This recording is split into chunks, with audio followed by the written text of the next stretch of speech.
With a little careful preparation, nature provides a veritable buffet of edible plants.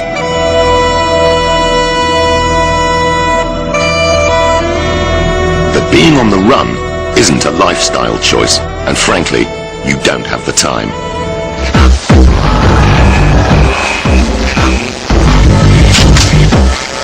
A lying up spot will be chosen based on how much cover it provides. Food is scavenged from bins or stolen from farms. Be careful to take crops only from the edge of the field, not leaving too many traces. Waste of all kind is buried. We were too thirsty to worry too much about food, but once we had managed to find some water, then what little food we did have, well, it was a godsend. I just had my 30th birthday, and more as a joke than anything else, my wife had sent me out a small can of baked beans. And although a miniature can of baked beans doesn't go particularly far between four, it may have been more a psychological effect than a physiological effect, but certainly some of the nicest food I've ever eaten were those baked beans. Any society creates a lot of waste, particularly in a war zone. On the run, picking up what looks like someone else's rubbish could just save your life. You must always look for items lying around which you might find is useful to help you to survive. Polythene bags, string, kindling. Put it inside the polythene bags, keep it dry. I now use my polythene bag to collect water. Rainy day, spread out the polythene, try and get as much surface area as possible out, and you'll collect plenty of water into it. Obviously you've got to have it in a little hollow so that the water will run into the bag and not run out the side. Even in the survival kit, there are some unusual lifesavers. Condoms for water collection. Put it inside a sock, fill the condom with water, and get a nice little carrier bag to carry the water in.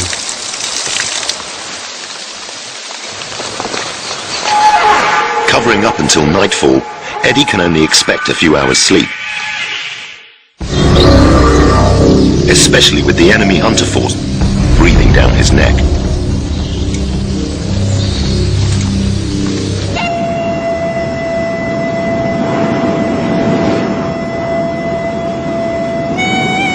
The SAS are trained in wilderness survival, but it's unlikely they'll need many of those skills on the run. Building a fire would simply attract attention. If it's possible, however, you might chance it if you really needed to keep warm. But in a scenario like this, Eddie wouldn't have time to rub two sticks together. In my survival kit, I carry various items to help me start the fire. A tampon. Very important that you open the tampon out. Striker and flint.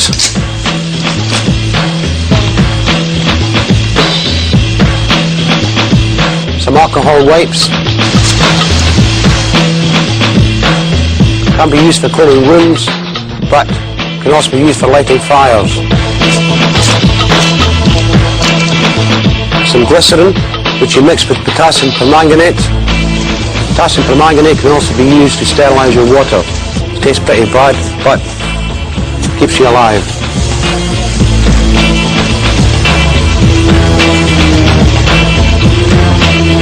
As you can see, you get a very violent reaction when these two chemicals are mixed together.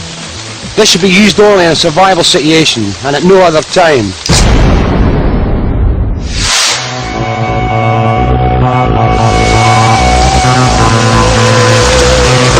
So far, Eddie and Pete have been careful to cover their tracks, but they've had a change of tactics.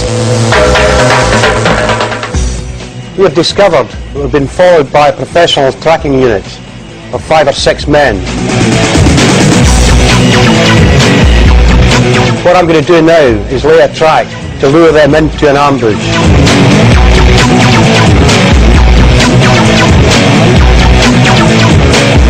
In a classic example of thinking on his feet, Eddie is using the tracker's skills against them.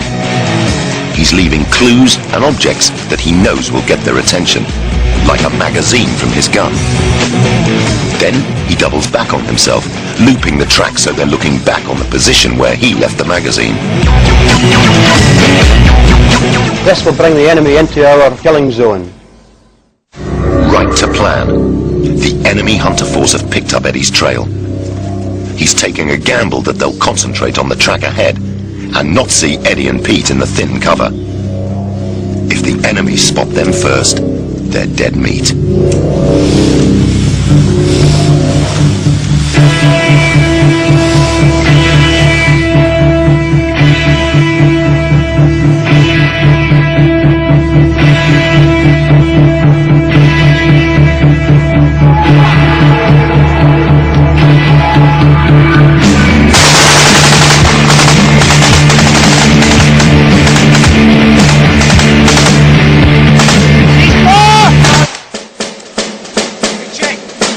I went up to check the bodies to make sure they were all dead. You cannot afford to leave anyone left alive when they're on your track. As I got there, one of them was playing possum. I had no option but to take him out. Now you've had the opportunity to take out the lead tracking unit, you've got to get as much distance between you and the rest of the hunter force as quickly as possible. Let's go. But it's still several days forced march to the final rendezvous. And even when they get there, they might have to lie low for days in poor conditions before they're picked up. The final RV, chosen because it's nothing out of the ordinary. In this case, a lay-by near a beach. We will go to that location at the same time every day until the agent turns up. The agent will identify themselves by giving us a signal. For instance, we'll have a piece of music which is known to us playing in the car radio. From here, they're taken to a safe house where they can rest up for several days and the agent can arrange transport out of the country. But it would be a mistake to think they could make themselves comfortable. At this stage, you're probably at your most vulnerable. You've left your main weapons behind. You're in civilian clothes. You're only carrying sidearms. It's been over 5 weeks since they began the mission. In that time, they've endured hardship in the field, they've lost comrades, and for the past week, lived by their wits whilst being hunted. Phil Ashby was awarded the Queen's Gallantry Medal for his escape in Sierra Leone. But he puts their survival down to something other than bravery. Determination. We got to the stage where it would have just been very easy to have given up. We'd gone through the pain barrier. It would have been very easy just to give up and die. And if it wasn't for that determination and drive, I think we probably would have done.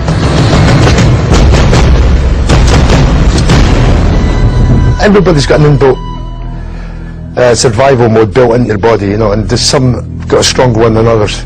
You know, it's up here. They want to live, they want to get away, and they do it.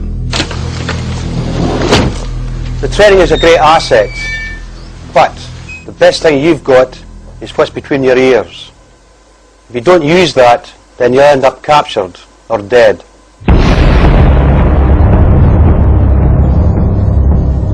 In the next episode of SAS Survival Secrets, a new mission. They're out of uniform, but still tooled up.